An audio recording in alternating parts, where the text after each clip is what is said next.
Coalition of sailors against destructive decisions. Coalition of Sailors Against Destructive Decisions. This is about shipmates helping shipmates. And the fact that you will, at a moment of great stress and pressure, you put your hand out and say, hey, come on, take a step with me. The best prevention tools are the sailors themselves. A leader amongst their peers, a leader to themselves, just that leadership,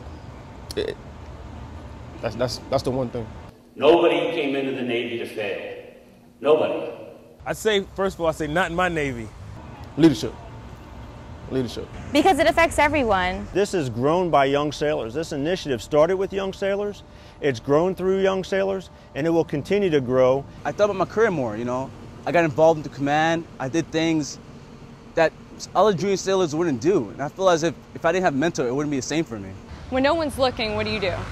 Are you going to make the right decision or are you going to make the wrong decision? Just strengthen yourself on a personal level, like educating yourself and keeping yourself aware so you can help your fellow sailors. Get involved.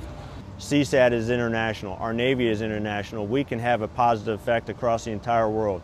It only takes one person to change the world. It's for everybody. It's a collective effort from not only from sailors, but for Marines, Army, and Air Force as well. Like if I help you, help them. Someone helped me, so I'm paying it forward. I'm going to help everyone else I can, younger or older than me. Try the organization, give it a chance. If you don't like it, you don't have to join. Bowling, roller rink. We have paintballing, laser tag, movie nights. Like we do salsa dances, Super Bowl parties. You can actually go see the country or the world and you know, it's not just be contained in a little box. Shipmates, it all starts with you.